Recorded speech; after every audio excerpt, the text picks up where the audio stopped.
بسم اللہ الرحمن الرحیم۔ اعوذ باللہ من الشیطان الرجیم، بسم اللہ الرحمن الرحیم۔ عزیز طلباء کرام، آج ہم اصول الفقہ المظفر صدوم کا سبق نمبر 94 پڑھنے جا رہے ہیں، اور آج انشاءاللہ ہم اجتماعی امر و نہی کی ابتدائی بحث کے چوتھے اور آخری حصے کو بیان کریں گے، اور اپنی بحث کو انشاءاللہ اتمام تک لے کر جائیں گے۔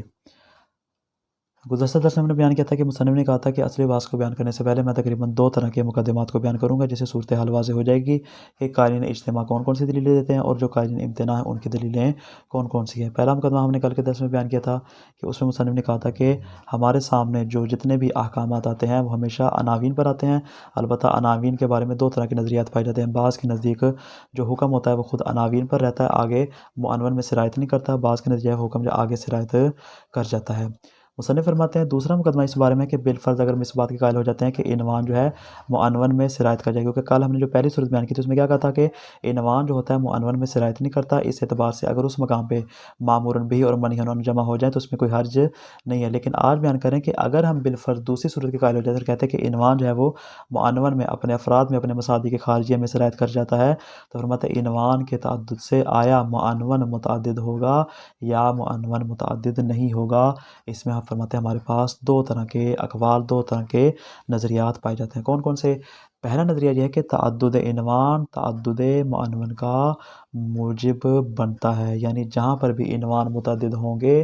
ویسے ہی ساتھ میں معنون بھی کیا ہو جائیں گے؟ متعدد ہو جائیں گے۔ کیوں؟ اس لیے کہ ہمارے پاس ایک نظر فلسفی ہے اور ایک ہمارے پاس عقل فلسفی ہے، اسی طرح ہمارے پاس ایک نظر عرفی ہے اور ایک ہے عقل عرفی، یعنی ایک وہ نظر ہے جو عرف کے ہاں اور ایک وہ عقل ہے جو عرف کے ہاں ہے، ایک وہ نظر ہے جو ہماری عقل کہتی ہے یعنی جس کو ہم دقت عقلیہ کا نام دیتے ہیں، اور اس طرح ایک عقل فلسفی ہو جائے گی، ایک نظر فلسفی ہو جائے گی، یعنی ایک وہ حکم ہے جو عرف کے ہاں ہے، ایک وہ حکم ہے جو ہماری عقل بیان کرتی ہے۔ مصنف فرماتے ہیں کہ جہاں تک تعلق ہے عقل فلسفی کا تو وہ کسی حکم میں مسامحہ کو بیان نہیں کرتی، وہ کہتی ہے کہ یہاں پہ ذرہ برابر بھی تمہیں کسی چیز کے بارے میں گنجائش نہیں ہے، لیکن جو عقل عرفی ہے وہ اس مقام پہ مسامحہ رکھتی ہے۔ پس معنی نفی میں عقل فلسفی کہتی ہے کہ اگرچہ خارج میں ہمارے پاس ایک ہی عمل ہے لیکن حقیقت میں دیکھا جائے تو یہ ایک عمل نہیں ہے بلکہ یہ 2 عمل شمار ہوں گے۔ کیوں؟ اس لیے کہ یہ جو ایک عمل شمار ہو رہا ہے یہ عرف کے نزدیک شمار، عرف یہاں پہ مسامحہ کر رہا ہے، وہ کیا کہتا ہے کہ یہاں پہ 2 فعل نہیں بلکہ ایک ہی فعل ہے، نماز ایک پڑھ رہا ہے اگرچہ غصبی جگہ پہ ہے، یعنی غصب کا عنوان الگ نہیں ہے، نماز کا عنوان الگ نہیں بلکہ یہاں پہ ایک ہی عنوان ہوگا۔ فرماتے ہیں اگرچہ عرف کے ہاں اور عرف کی نظر میں یہ ایک عمل شمار ہوتا ہے، لیکن دقت عقلیہ اور عقل فلسفی کے اعتبار سے فرماتے ہیں یہ 2 الگ الگ حکم شمار ہوں گے۔ جب 2 الگ الگ حکم شمار ہوں گے تو پس امر کی اپنی خصوصیات ہیں، نہی کی اپنی خصوصیات ہیں۔ امر کی خصوصیات کا نہی کے ساتھ کوئی تعلق نہیں، اور جو نہی کی خصوصیات ہیں ان کا امر کے ساتھ کوئی بھی تعلق نہیں، تو لہٰذا جیسے جیسے عناوین متعدد ہوں گے ان کے معنونات بھی متعدد ہوتے جائیں گے۔ اگر امر کا عنوان ہے تو اس کا اپنا معنون ہوگا، اگر نہی کا عنوان ہے تو اس کا اپنا الگ سے معنون ہوگا۔ یہ ہو گیا پہلا نظریہ۔ دوسرا نظریہ ہمارے پاس کیا آتا ہے کہ تعدد عنوان تعدد معنون کا موجب نہیں بنتا۔ کیوں؟ اس لیے کہ خارج میں مان دیکھتے تو ہمیں بہت ساری مثالیں مل جاتی ہیں کہ ان کی حقیقت اور مسمى ایک ہوتا ہے لیکن ان کے عناوین اور ان کے اسماء جو ہے وہ بہت ہی زیادہ ہوتے ہیں، یعنی حقیقت ایک ہے، مسمى بھی ایک ہے، لیکن مسمى کے جو اسماء ہیں وہ ڈھیر سارے ہیں۔ حقیقت ایک ہے لیکن اس کے جو عناوین ہیں ممکن ہے یہاں پہ کہ متعدد عنوانات ہوں لیکن ان کا جو آگے معنون ہے وہ فقط اور فقط ایک ہے، جیسا کہ خداوند کریم کے اسماء حسنہ کہ اس کی کئی زیادہ جہات ہیں، اس طرح اس کے جو اسماء ہیں مسمى ایک ہی ہے، حقیقت ایک ہی ہے ذات کردگار کی، لیکن اس کے اسماء حسنہ بہت زیادہ ہیں۔ فَلَهُ الْأَسْمَاءُ الْحُسْنَى فَادْعُوهُ بِهَا۔ اس کے پاس یہاں پہ کیا ہے؟ عنوانات کے تعدد سے معنون کا تعدد لازم نہیں آتا۔ اب یہاں تک ہو گئے مصنف کے 2 مقدمات مکمل۔ مصنف فرماتے ہیں ان 2 مقدمات کی روشنی میں یہاں پہ ایک نتیجہ دینے جا رہا ہوں، وہ کیا ہے کہ اگر ہم اس اجتماع امر و نہی کے باب میں اس بات کے قائل ہو گئے کہ حکم صرف عناوین پر آ رہا ہے یعنی خود عنوان پر آ رہا ہے، مطلب اس صورت میں اجتماع مامور بھی اور منہی عنہ میں کوئی حرج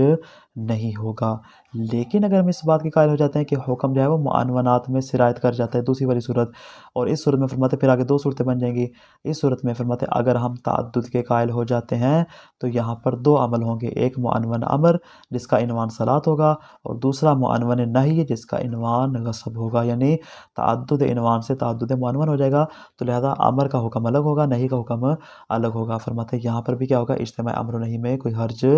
نہیں ہوگا۔ بس کیا نتیجہ نکلا، جو افراد قائلین جواز ہے وہ ان دو صورتوں میں سے کسی ایک صورت کے قائل ہوں گے، یعنی جہاں پر بھی آپ کو اجتماع امر و نہی کے باب میں یہ صورتحال نظر آ جائے کہ قائلین جواز اجتماع امر و نہی کے جمع ہونے کو جائز قرار دیتے ہیں، تو ان کا مبنا کیا ہوگا، ان کی دلیل کیا ہوگی، فرماتے ہیں ان دو دلیلوں میں سے ایک ہوگی، یا تو وہ اصلاً عدم سرایت کے قائل ہوں گے، یا اگر سرایت کے قائل ہوئے تو تعدد عنوان سے تعدد معنون کے قائل ہو جائیں گے، یعنی ہر حال میں انہوں نے عنوان اور معنون کو زیادہ تعداد میں رکھنا ہے، کسی عمل واحد میں دونوں کو جمع نہیں کر سکتے، جو جمع نہیں ہو سکتے۔ اگر کسی مقام پہ آپ کو عناوین متعدد نظر آتے ہیں تو وہاں پہ مامور بھی اور منہی عنہ کا اجتماع ہوتا ہے، خود امر و نہی کا اجتماع نہیں ہوتا۔ اسی طرح اگر ہم سرایت کے قائل ہو جاتے ہیں اور تعدد کے قائل ہوتے ہیں تو اس کا مطلب کیا ہے کہ امر کی اپنی خصوصیات ہیں، نہی کی اپنی خصوصیات ہیں، تو اس صورت میں بھی امر و نہی کا اجتماع لازم نہیں آتا۔ بس قائلین جواز ان دو دلیلوں میں سے کسی ایک دلیل کا انتخاب کرتے ہیں۔ البتہ وہ افراد جو امتناع کے قائل ہیں، اور کیا کہتے ہیں کہ کسی مقام کے اوپر بھی امر و نہی کا اجتماع ممکن نہیں، فرماتے ہیں ان کے لیے یہاں پہ دو باتوں کا قائل ہونا ضروری ہے۔ اولاً تو اس بات کے قائل ہوں گے کہ عنوان کا حکم معنون میں سرایت کر جاتا ہے، اور اصل میں حکم جو ہے وہ معنون کے اوپر ہی ہوتے ہیں، ان کو اس بات کا قائل بھی ہونا پڑے گا، اور ثانیاً ان کو اس بات کا بھی قائل ہونا پڑے گا کہ تعدد عنوان سے تعدد معنون نہیں ہوتا۔ اگر تو تعدد کے قائل ہو جائیں گے تو پھر یہ قائلین اجتماع والوں میں چلے جائیں گے، اور بطور نتیجہ اجتماع کے جواز کا حکم لگانا پڑے گا۔ لیکن فرماتے ہیں چونکہ یہ سرایت کے بھی قائل ہیں اور عدم تعدد کے قائل ہیں، اس بنا پر وہ امتناع کا حکم لگاتے ہیں۔ کیوں؟ اس لیے کہ وہ کیا کہتے ہیں کہ حکم عنوان سے معنون میں سرایت بھی کر گیا ہے، لیکن عنوان اگر متعدد ہو رہے ہیں تو معنون متعدد نہیں ہوگا، بلکہ خارج میں ہمارے سامنے عمل واحد ہوگا۔ یعنی اگر عنوان دو ہے ہمارے پاس، ایک امر کا عنوان ہے، ایک نہی کا عنوان ہے، تو خارج میں ہمارے پاس معنون ایک ہی ہوگا جس کے اوپر امر کا عنوان بھی صادق آ رہا ہے اور نہی کا عنوان بھی صادق آ رہی ہے۔ تو گویا کہ ان کے نزدیک چونکہ ایک ہی مقام پہ امر و نہی جمع ہو جاتے ہیں، لہٰذا یہ افراد امتناع کا حکم لگاتے ہیں۔ بس اس صورت میں اب وہی دو صورتیں ہمارے پاس آ جائیں گی۔ بس یہاں پہ ہم دونوں کی فعلیت کو تو باقی نہیں رکھ سکتے، کیوں؟ اس لیے کہ یہاں پہ اجتماع محال لازم آ جائے گا، لہٰذا ضروری ہے کہ یا امر کی فعلیت کو باقی رکھیں یا نہی کی فعلیت کو باقی رکھیں۔ تیسری صورت ہمارے پاس کوئی موجود نہیں ہے۔ عبارت پہ غور کیجیے گا، الثانی ان یرا، یہ دوسرا مقدمہ دوسری صورت ہے۔ ہم نے کہا تھا کہ جو قائلین اجتماع ہے وہ ان دو صورتوں میں سے کسی ایک صورت کا انتخاب کرتے ہیں۔ پہلی دلیل ہم نے کل بیان کر دی، دوسری دلیل اب بیان کرنے جا رہے ہیں۔ فرماتے ہیں الثانی ان یرا ان المعنون علی تقدیر تسلیم انہ هو متعلق الحکم حقیقتاً لا العنوان۔ فرماتے ہیں اس صورت میں کہ اگر ہم اس بات کے قائل ہو جائیں کہ جو معنون ہے وہ حقیقت میں متعلق حکم قرار پاتا ہے، عنوان قرار نہیں پاتا۔ آسان الفاظ میں بیان کروں کہ حکم جو ہوتا ہے وہ عنوان کے اوپر نہیں آتا، بلکہ عنوان سے سرایت کر کے معنون میں چلا جاتا ہے، اور حکم جو ہے وہ براہ راست معنون کے اوپر ہی لگایا جاتا ہے، یعنی سرایت والی بات کر رہے ہیں۔ پہلے ہم نے بات کی تھی کہ وہ افراد جو عدم سرایت کے قائل ہیں، البتہ وہ کہتے ہیں کہ اجتماع مامور بھی منہی عنہ میں کوئی حرج نہیں ہے، لیکن یہ دوسری صورت ہے، وہ کیا کہتے ہیں کہ عنوان سے حکم معنون میں سرایت کر گیا، یکون متعددا واقعہ، اور معنون بھی کیا ہو گیا، متعدد واقع ہو گیا۔ کس صورت میں؟ اذا تعدد العنوان، جیسے جیسے اس کے عنوان متعدد ہو گئے۔ یہاں پہ معنون فی میں دو عنوان، ایک امر کا عنوان ہے، دوسرا نہی کا عنوان ہے، تو اس کے معنون بھی دو ہوں گے، ایک مامور بھی، دوسرا منہی عنہ، لأن تعدد العنوان یوجب تعدد المعنون بالنظر الدقیق الفلسفی، اس لیے کہ اگر ہم نظر فلسفی کے اعتبار سے دقت عقلیہ کے اعتبار سے دیکھیں تو جیسے جیسے عنوانات متعدد ہوں گے معنون بھی متعدد ہو جائیں گے۔ ففی الحقیقت، گویا کہ یہاں پہ حقیقت میں کیا ہے، وَإِنْ كَانَ فِعْلٌ وَاحِدٌ فِي ظَاهِرِ الْحَالِ صَارَ مُطَابِقًا لِلْعِنْوَانِ، خارج میں ہمارے پاس اگرچہ ایک ہی فعل ہے کہ جس کے اوپر دو طرح کے عنوانات کیا آ رہے ہیں، صادق آ رہے ہیں۔ فرماتے ہیں اگرچہ خارج میں ایسا ہی ہے، لیکن ففی الحقیقت هناك معنونان کل واحد منہما مطابق لأحد العنوانین، حقیقت میں وہاں پہ دو طرح کے معنون ہیں کہ جن میں سے ہر ایک جو ہے وہ دو عنوانوں میں سے کسی ایک کے مطابق صادق آ رہا ہے۔ جو امر والا ہے وہ امر کے عنوان کے مطابق صادق آ رہا ہے، اور جو نہیں والا ہے وہ نہیں کے عنوان کے مطابق کیا ہو رہا ہے، صادق آ رہا ہے۔ اگرچہ آپ کو خارج میں یعنی عرف کے نزدیک حقیقت میں آپ کو کیا ہے، وہ ایک ہی فعل نظر آ رہا ہے، عرف کہتا ہے کہ فعل واحد ہے، لیکن اگر دقت عقلیہ سے دیکھیں فرماتے ہیں یہاں پر ایک فعل نہیں ہوگا بلکہ دو فعل ہوں گے۔ فَيَرْجِعُ اجتماع الوجوب والحرمت بالدقت العقلیت الى الاجتماع الموردی مطلب پس اس مقام پہ امر و نہیں کا جمع ہو جانا اور وجوب و حرمت کا جمع ہو جانا دقت اگلی کے اعتبار سے اسی مقام کی جانب پلٹے گا کہ جس کو ہم اجتماع موردی کا نام دیتے ہیں. یعنی یہاں پہ کیا ہوگا، یعنی دو ہی ہمارے پاس عنوان ہوں گے اور دو ہی ان کے معنون ہوں گے کہ جس کو مکلف نے سوء اختیار سے جمع کر دیا. الذی قلنا انہ لا باس فیہ من الاجتماع، کہ اس طرح کے اجتماع میں اصلاً کوئی حرج نہیں ہے. پس جو افراد صراط کے بھی قائل ہوں گے اور تعدد کے بھی قائل ہوں گے ان کے نزدیک یہاں پر اجتماع میں کوئی حرج نہیں ہوگا. وعلی ھذا، پس اس بنا پر فلیس ھناک واحد، خارج میں فرماتے ہیں ایک عمل واحد نہیں ہے بحسب الوجود، کہ ہم کہیں خارج میں ایک ہی فعل ہے اس کے اوپر امر کا عنوان بھی صادق آ رہا ہے اور اس کے اوپر نہیں کا عنوان بھی صادق آ رہا ہے، کہ یکون مجمعا بین العنوانین فی الحقیقہ، جو حقیقت میں دو عنوانوں کا مجمع قرار پا رہا ہے. فرماتے ہیں فلیسا، ایسا حقیقت میں نہیں ہے، بل ہوا، وہی بات بار بار تکرار کریں، بل ما ہوا معمور بہ فی وجودہ غیر ما ہوا منہی عنہ فی وجودہ، اس لیے کہ جو وجود کے اعتبار سے یہاں پہ معمور بہ بن رہا ہے وہ حقیقت میں وجود کے اعتبار سے منہی عنہ نہیں بن رہا، یعنی منہی عنہ الگ ہے اور معمور بہ الگ ہے. ولا تلزم سرایۃ الامر الی ما تعلق بہ النہی، فرماتے ہیں جو امر کا حکم ہے وہ کسی بھی صورت میں نہیں کے متعلق میں سرایت نہیں کرتا. ولا سرایۃ النہی الی ما تعلق بہ الامر، اور امر جس چیز سے متعلق ہو رہا ہے نہیں اس میں سرایت نہیں کرے. نہیں جو ہے وہ اپنے خصوصیات کے ساتھ باقی ہے، امر جو ہے وہ اپنے خصوصیات کے ساتھ باقی ہے. پس اس مقام میں اگر مکلف اپنے سوء اختیار کی وجہ سے دونوں میں جمع کر دیتا ہے فیکون المکلف فی جمعہ بین العنوانین مطیعا وعاصیا فی آن واحد، آنے واحد میں یہ والا جو مکلف ہے یہ مطیع بھی شمار ہوگا اور یہ عاصی بھی شمار ہوگا. کالناظر الی الاجنبیۃ فی اثناء الصلاۃ، جیسے کہ نماز کے درمیان میں نامحرم کی جانب دیکھنا. فرماتے یہ کیا ہے، یہ اجتماع موردی کی طرح ہوگا کہ یہاں پہ دو ہی عنوان ہیں، دو ہی معنون ہیں، اس نے امر کے معنون کو نہیں کے معنون کے ساتھ خارج میں جمع کر دیا. حقیقت میں کیا ہوگا، یہاں پہ اجتماع معمور بہ اور منہی عنہ آگے جس کو ہم اجتماع موردی کا نام دیتے ہیں. وبہذا، فرماتے پس اب جب کہ ہم نے اتنی لمبی چوڑی تفصیل آپ کے لیے بیان کر دی اور بار بار الفاظ کا تکرار کر کے آپ تک تمام مطالب پہنچا دیے، وبہذا یتضح معنی القول بجواز اجتماع الامر والنہی، فرماتے آپ کے لیے واضح ہو چکا ہوگا کہ ہماری اس بحث کے اندر جو ہم بار بار کہہ رہے ہیں اجتماع امر نہیں، اجتماع امر نہیں، اجتماع امر نہیں، اس سے ہماری مراد کیا ہے. وفی الحقیقت لیس ہوا قولا بالاجتماع الامر والنہی فی واحد، مطلب حقیقت میں دیکھا جائے تو یہاں پہ امر و نہی کا تو اصل اجتماع ہے ہی نہیں. یعنی یہاں پہ جو بات کر رہے ہیں کہ جو افراد جواز کے قائل ہیں، فرماتے آپ نے ان کی دلیلیں ملاحظہ فرما لی، آپ کو کہیں بھی نظر نہیں آیا کہ وہ کہہ رہے ہوں کہ امر بھی جمع ہو رہا ہے اور نہیں بھی جمع ہو رہی ہے، بلکہ فرماتے کیا کہتے ہیں، بل اما انہ یرجع الی القول باجتماع عنوان المامور بہ والمنہی عنہ فی واحد، بلکہ فرماتے ہیں ان کے جو قول کا سارا دار و مدار ہے اور جس بات پہ وہ زور لگا رہے ہیں وہ اسی بات کے اوپر ہے کہ عنوان مامور بہ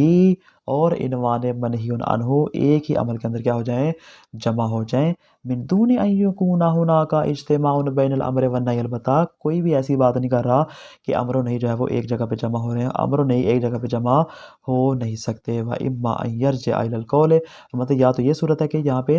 مامور بہ اور منہی عنہ جمع ہو رہے ہیں، واما ان یرجع الی القول بالاجتماع الموردی، فقط یہاں پہ فقط یہ جو افراد قائلین اجتماع ہے جو اس کو جائز قرار دیتے ہیں وہ فقط اجتماع موردی کی بات کرتے ہیں. تو گویا کہ فلا یکون اجتماع بین الامر والنہی، حقیقت میں یہاں امر و نہی میں اجتماع نہیں ہوگا، ولا بین المامور بہ والمنہی عنہ، اور خود مامور بہ اور منہی عنہ میں بھی اجتماع نہیں ہوگی. کس صورت میں، اجتماع موردی میں دونوں الگ الگ ہیں، مکلف نے اپنے سوء اختیار سے کیا کر دیا، دونوں کو ایک دوسرے کے ساتھ جمع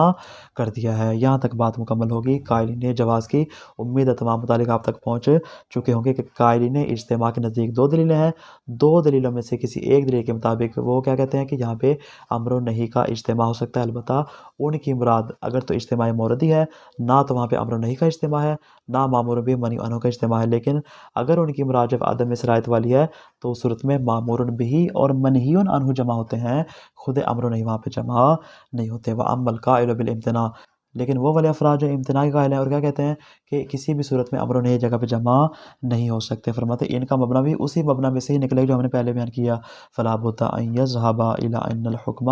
یسری من العنوان الى المعنون وان تعدد العنوان لا یوجب تعدد المعنون، فرماتے ہیں ان کے لیے ضروری ہے کہ یہ دو طرح کے نظریات کے قائل ہوں، یعنی فقط ایک سے قائل ہونے سے ان کی بات نہیں بلکہ ان کو قائل ہونا پڑے گا کس بات کا کہ حکم جو ہے وہ عنوان سے معنون کی جانب سرایت کرتا ہے، اور جو حقیقت میں حکم ہوتا ہے وہ خود معنون کے اوپر ہوتا ہے، پہلی بات۔ دوسری بات وَأَنَّ تَعَدُّدَ الْعِنْوَانِ لَا يُوجِبُ تَعَدُّدَ الْمَعْنَوَنِ، اور عنوان کے متعدد ہونے سے معنون متعدد نہیں ہوا کرتا، یعنی آپ کے پاس اگر دو عنوان آ جائیں گے، معنون ایک ہی ہوگا، اگر امر و نہی کے دو عنوان ہوں گے تو خارج میں ایک ہی عمل ہوگا، فَإِنَّهُ لَا يُمْكِنُ حِينَئِذٍ بَقَاءُ الْأَمْرِ وَالنَّهْيِ مَعًا، فرماتے ہیں خواہ ہمارے پاس ایک ہی عمل ہے، ایک ہی فعل واحد ہے کہ جس کے اوپر امر بھی صادق آ رہا ہے، جس کے اوپر نہیں بھی صادق آ رہی ہے، فرماتے ہیں پس ممکن نہیں ہے کہ امر کو بھی باقی رکھا جائے اور نہیں کو بھی باقی رکھا جائے، وَتَوَجُّهُهُمَا متعلقین بذالک المعنون الواحد بحسب الوجود، اور اسی وجود واحد کے اعتبار سے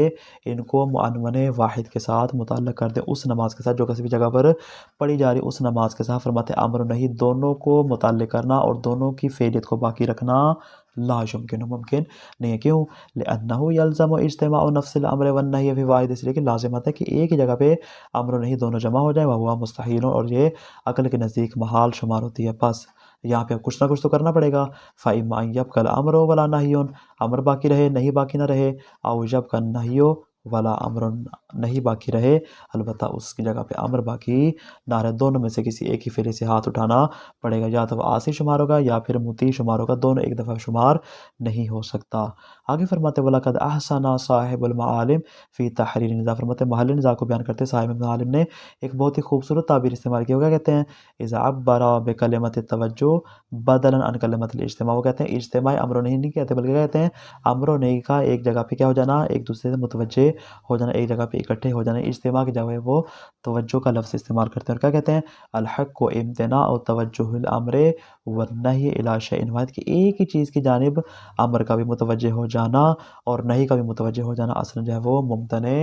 شمار ہوتا ہے، یعنی اجتماع کی بجائے وہ توجہ کی تعبیر استعمال کرتے ہیں، اور وہ کیا کہتے ہیں کہ امر جو ہے وہ الگ چیز سے متعلق ہوگا، نہیں جو ہے وہ الگ چیز سے متعلق ہوگی، دونوں ایک چیز کی جانب متوجہ نہیں ہو سکتے اور ایک چیز کے مطابق ان پر حکم نہیں لگایا جا سکتا۔ تو خلاصہ کیا ہوا آج کے درس کا؟ دوسرا مقدمہ مصنف نے یہ بیان کیا کہ اگر ہم صراط کے قائل ہو جائے تو کیا تعدد عنوان سے معنون متعدد ہوگا یا نہیں ہوگا؟ بعض کے نزدیک معنون متعدد ہوگا اور بعض کے نزدیک معنون متعدد